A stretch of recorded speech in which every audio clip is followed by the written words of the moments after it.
I landed an accounting job here in Canada without a CPA, without any internships or experiences, and without a Canadian degree here in a university. So I'm really excited to share my journey, some tips, and even my resume for you to do just how I did it. Recruiters are still struggling to find talent with the growing demand for accountants, and even the CPA themselves determined that Canada will be needing a lot more CPAs in the upcoming years. So just a little background about me, I actually did not start my post-secondary journey in accounting. Back in the Philippines, I took up a bachelor's degree in operations management, so handling the operations of a business, for example, like supply chain, project management, stuff like that. And then when I went to Canada, or when I decided to go to Canada, my first program, or my program of choice, was actually marketing. So how did I go from marketing to accounting? Basically, on my second semester of my marketing program, I went on my fundamentals of accounting class and remembered how much I loved accounting back when I was in university back in the Philippines. And yeah, on the same day, I asked for me to get transferred to the accounting program, and here we are. Now, I will say this, I'm very far from being a spontaneous person, but that sudden change in program on the first day of classes, it just felt right. And my God, I was really right. I want to circle back to talking about the growing demand for accountants here in Canada. I want to preface this by saying that in no way, shape, or form is it easy to get a job as an accountant here in Canada, especially if you, number one, don't have a university degree, number two, don't have any internship experiences, and number three, I don't know what the number three is. I didn't think of a number three, but yeah, those two are like my biggest obstacles here. That's why I think I had a minimum of 10 quarter life crises in a span of 1.5 years in accounting. Apart from that, in Ontario, there is a clear distinction between your courses taken at a university and your courses taken at a college. So imagine it like this. This is how my accounting professor said it. When you complete a 2-year diploma in a college and then you decide to transition to going to a university, you will have fewer credits because it's just not the same. So you're looking into taking the same courses in a university just because the credit wasn't the same when you took it in college. I mean, you're still learning the same things, but the credits, like for example, the credits that you had in college for one course is 3.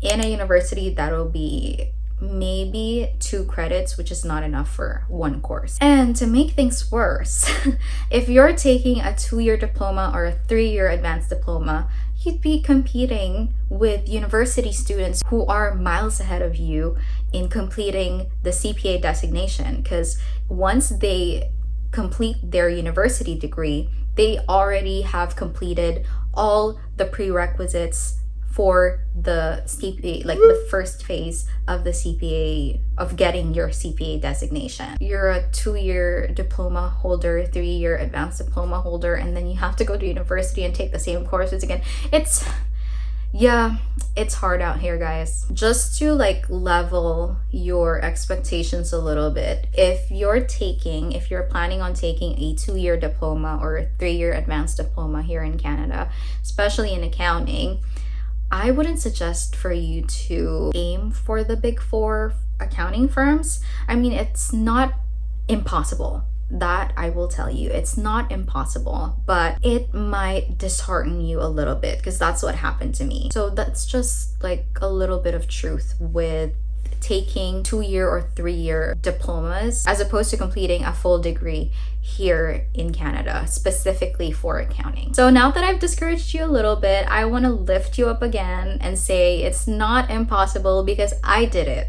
And I'm going to share you how I did it. When I mentioned to you that I had a minimum of 10 quarter life crises in a span of 1.5 years, that is true. Mainly because of the fact that I would be starting my four semester accounting diploma on my second semester, if that makes sense. My plan was to only stay in college for 4 semesters because it's a 2-year diploma. When I started my first semester in marketing and completed it, I had like marketing courses, and I could only transfer a couple of courses for accounting because, well, accounting is very different from marketing. So when I looked into the accounting curriculum, I realized that in my last semester, I would have to take the prerequisite and the requisite courses at the same time. And when I tell you accounting courses aren't for the faint of heart, that is so true. I was about to lose my mind during the last semester of college, and that's why I even made that video called Recovering from Burnout. It's because of that. On top of the pressure of thinking, am I even gonna be able to graduate on time? It's also the competition. I mentioned to you earlier, like you'll be competing with university graduates, you'd be competing with people with internships. It's too much.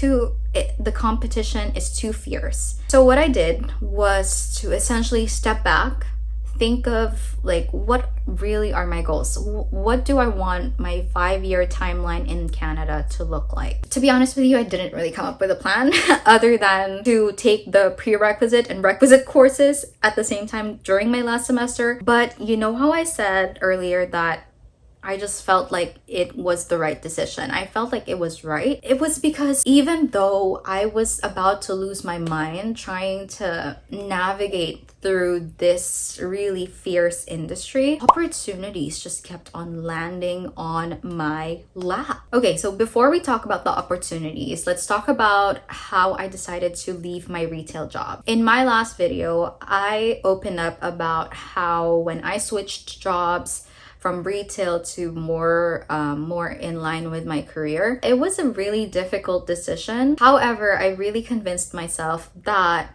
if I didn't leave this retail job, I would be complacent once I graduate and didn't find another role in the accounting industry. I didn't want to be complacent. I didn't want to work outside of the industry that I want to work in. So I left. And then right after quitting, I instantly got like 2 new roles, one volunteer role and one paid role that is in line with accounting. So the paid role is an accounting tutor at my school, and then the volunteer role is a Board of Ambassadors representative at CP Ontario. So looking back, it still puzzles me how everything just fell into place. I was having again a quarter life crisis, and opportunities just suddenly landed in my hands. And all I kept thinking was, maybe it's really part of God's plan for me. And I'm not saying that you should do exactly what I did, because there are a lot of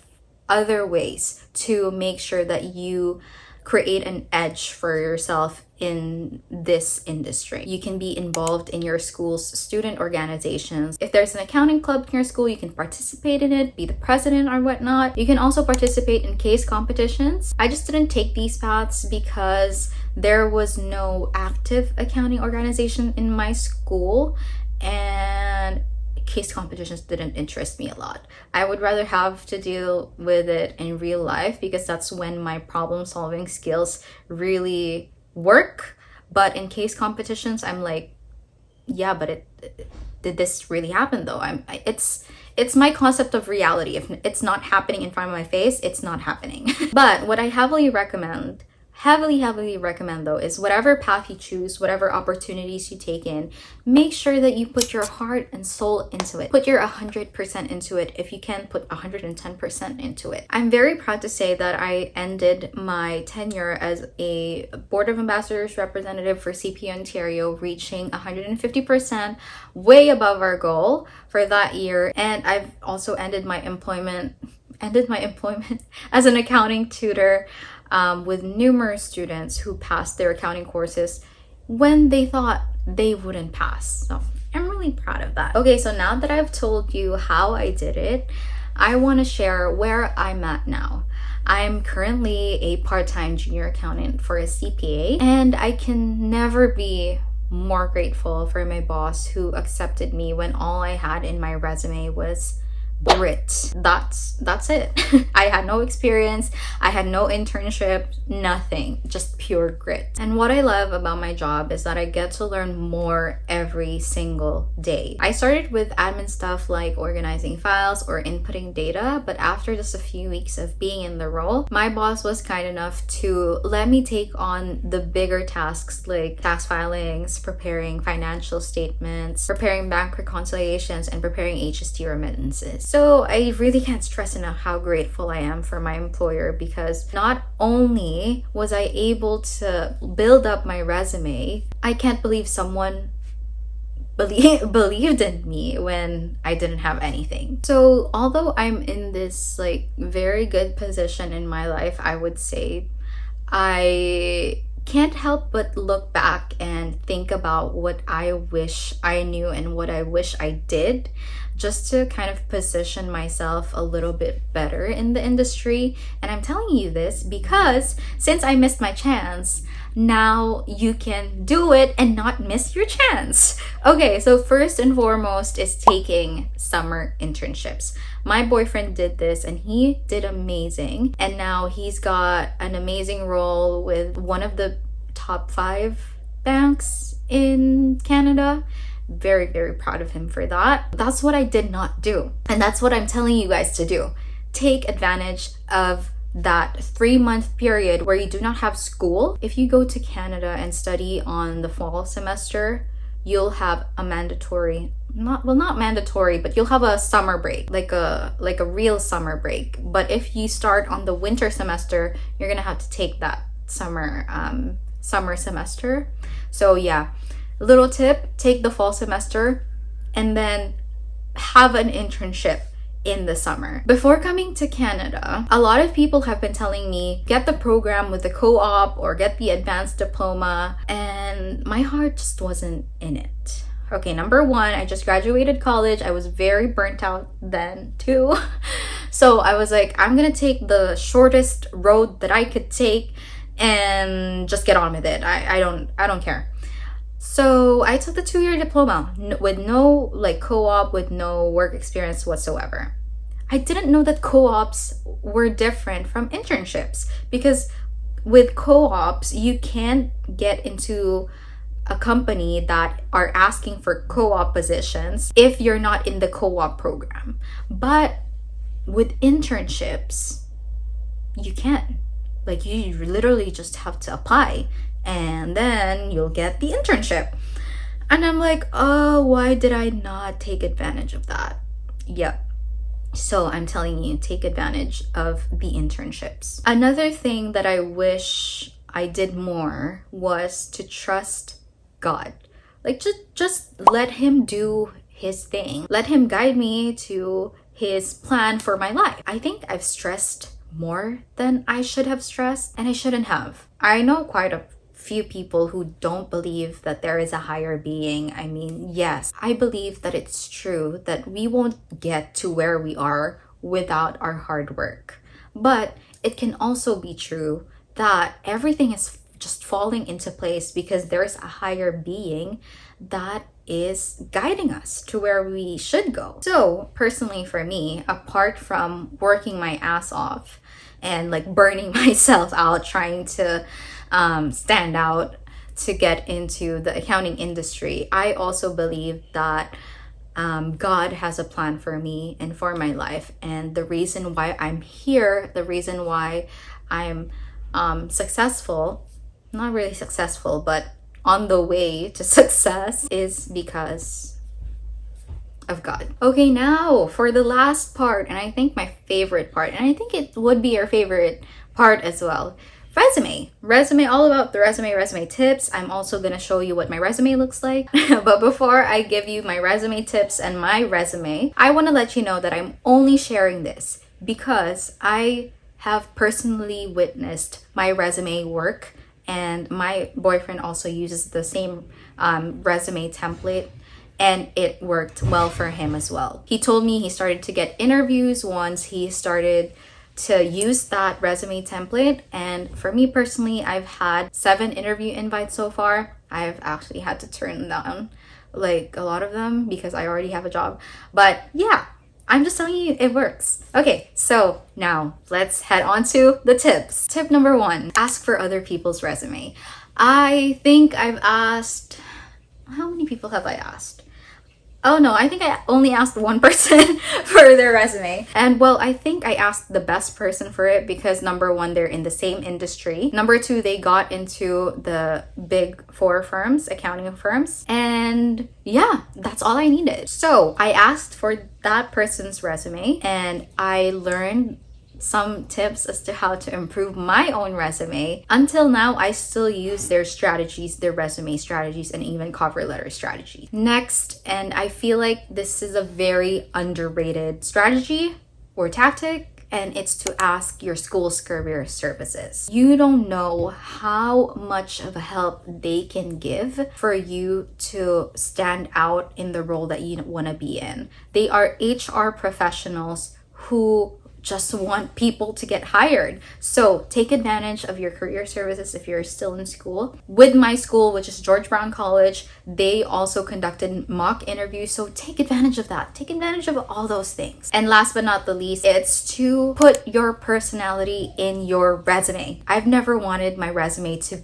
look like a standard resume. And I think if you put in a little bit of your personality in there, then you already stood out. If you put your personality in there, you'll attract companies that would have the environment that nurtures people like you. So in the end, it's a win-win situation. Okay, now we're moving on to me showing you what my resume looked like. I'm gonna be blocking a little bit of the details, just the sensitive ones. I'm gonna show you the structure. I'm gonna show you also like additional tips on how to write your resume better. So let's get started. Let's start with the chronological order of my resume. I would highly suggest that you do it from the most to least important. So the most important things are your most important qualifications at the top, and then your least important qualifications or qualities at the bottom. So mine looks like qualifications, which is like my skills, and then education, professional experience, leadership experience, and interests. Okay, for the qualification side, I know I've seen a lot of resumes where they just do bullet points and do phrases for qualifications, but for me personally, I want to stick to sentences and just highlight whatever needs to be highlighted.